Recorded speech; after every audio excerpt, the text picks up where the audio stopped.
In the closing decades of the 20th century, a number of photographers around the world began composing similarly evocative images that framed the incredible shape, enormous size, and daunting structure of cities in highly detailed, vividly colored, and incredibly large compositions. At the vanguard of this trend in contemporary photography were Andreas Gursky of Germany and Naoya Hatakeyama of Japan.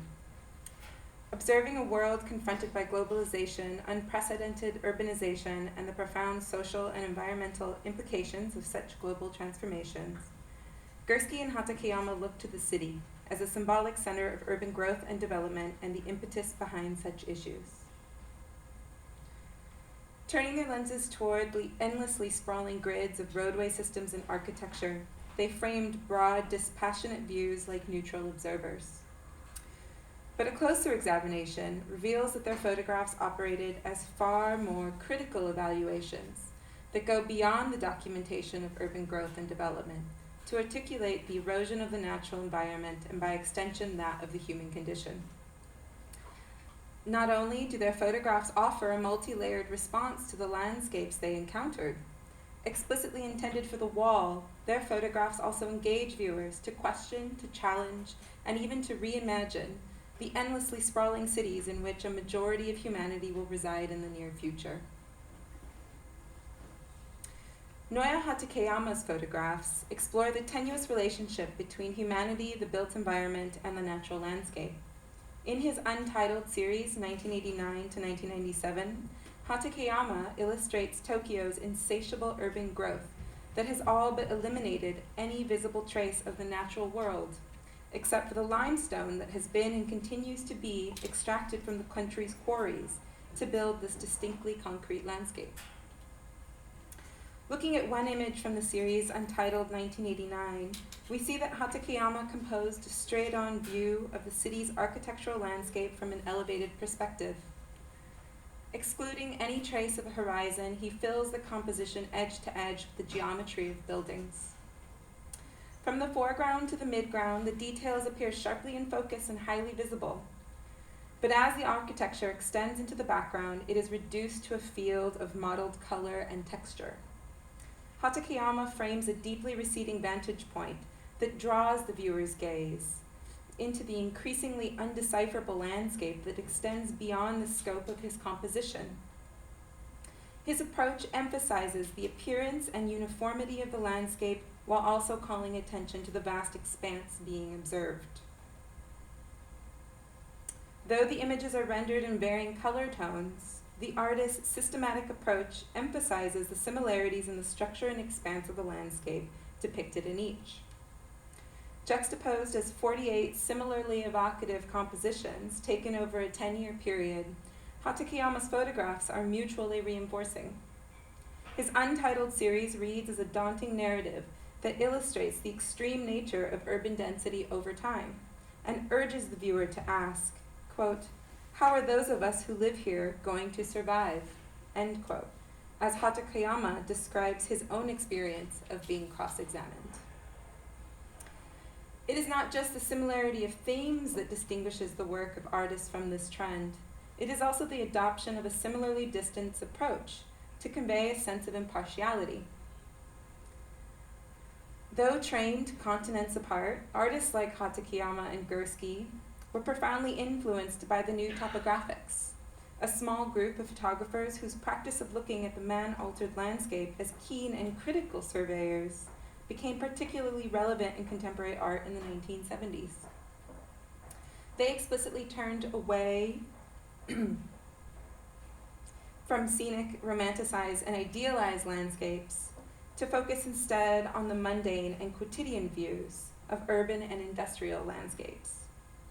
Photographers like Robert Adams, for example, composed straightforward black and white compositions that suggested an unprecedented realism and a detachment from his subject.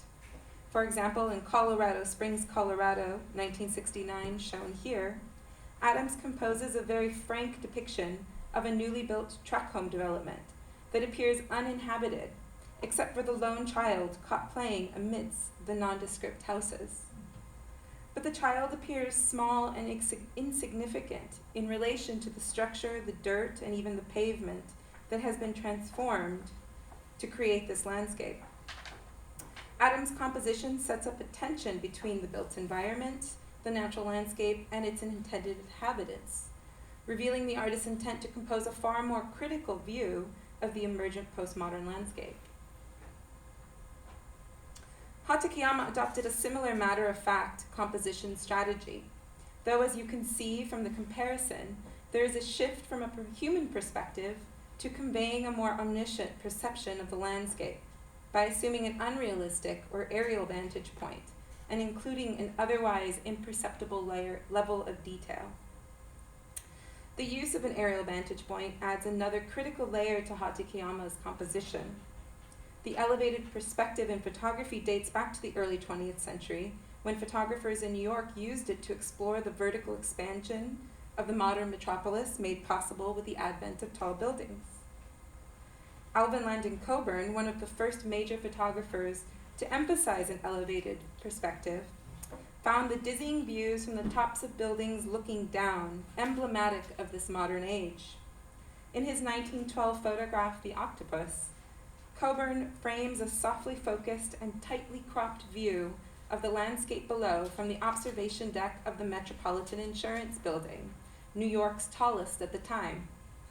Not only did this composition celebrate this new dynamic way of seeing the landscape, but it also romanticizes the technology that has enabled this modern view by including the building's shadow in the park below. All the while, pedestrians on the street at the top of the composition pass under the shadow of its crowning tower, offering a comparison in scale while assuring viewers of humanity's place in the modern city. But the more recent trend of aerial cityscapes are far from idealized depictions of urban verticality. Rather, images like Hatakeyama's confronted viewers with the disturbing expanse, monotony, and anonymity of high-density architecture. Perhaps it is because the vastness of today's metropolitan areas has far outshined the impact of its once novel height. Unlike earlier views that had celebrated the growth and progress of the city through the height and expanse of its neatly gridded built environment, this generation adopted the aerial perspective to explicitly implicate modernity and the failure of its lofty utopian aspirations in sobering views that framed the sprawling grids of architecture, roadways, and resource exploitation that are its legacy. Like Hatakeyama, Andreas Gursky also adopts a distance and methodical approach to compose his monumental color photograph, Los Angeles, 1999. From an elevated perspective, Gursky frames the impact, scale, and consequences of unfettered urban growth in one of the world's most iconic megacities. Photographed at night, the once unremarkable low-lying sprawl of Los Angeles, with its ever-present smoggy skyline, is transformed into an orange-hued luminescent web that appears to extend beyond the edges of the frame. A vast expanse of darkness in the upper half of the composition intensifies the luminosity and the expanse of the grid that glows beneath. The illuminated boulevards that converge in the center of the distant horizon lead the viewer's gaze through the immense landscape and toward the implied center of the city. But it is here that one notices the placement of downtown's high-rises away from the central focal point, emphasizing the city's decentered sprawl, enabled by and dependent upon its extensive network of roadways. Far from a flattering representation, Gursky's image casts a dark shadow over the nature of this problematic archetype for urban development that demands limitless space and resources, the most visible here being the incredible need for energy as the city is reduced to an electrified grid. The overtly aesthetic approach adopted by the photographers in this trend and illustrated here in Gursky's beautifully composed and vividly colored composition reflects the profound influence of the Dusseldorf School on contemporary art photography. The Dusseldorf school emerged in Germany under the tutelage of Bernd and Hilla Becker, an artist couple identified with the new topographics, who collaborated to produce an extensive body of industrial typologies, such as water towers, 1988, shown here. Though the Beckers were known for such precise, neutral, large format, black and white photographs, cataloging the disappearing industrial structures, their students, known as the Dusseldorf School, pushed the limits of the medium.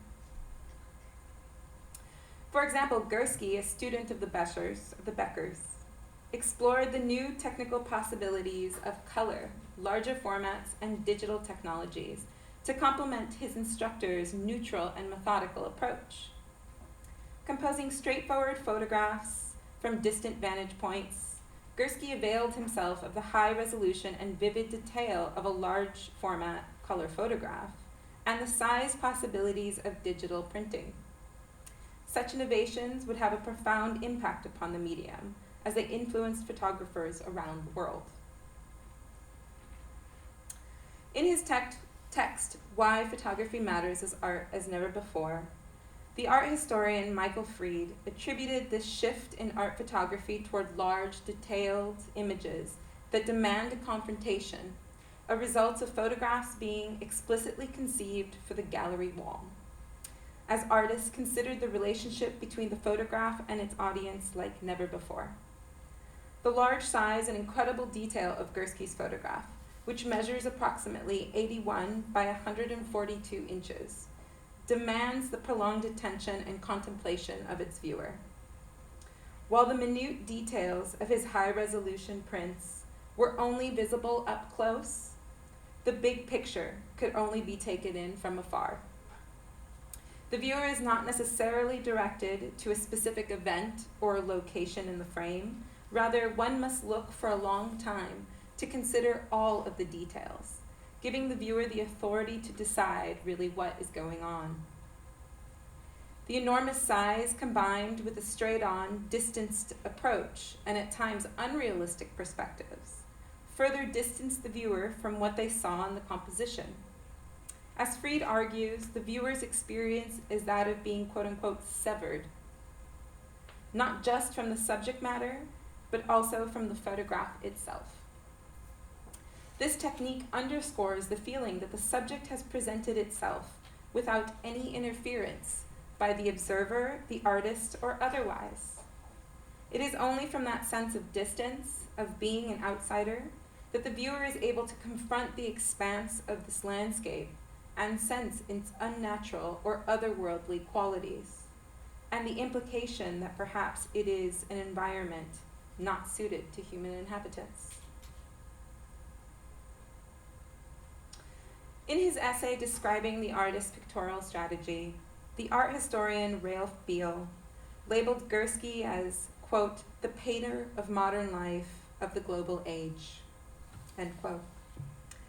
Referencing Charles Baudelaire's influential 19th century essay, Beal credits Gursky's enormous, highly detailed and compelling color photographs like Los Angeles 1999 as evidence of his role as the artist's spectator, who is, according to Baudelaire, quote, gifted with the capacity of seeing and possessing the power of expression, end quote, to compose an accurate picture of the nature of the present modern world.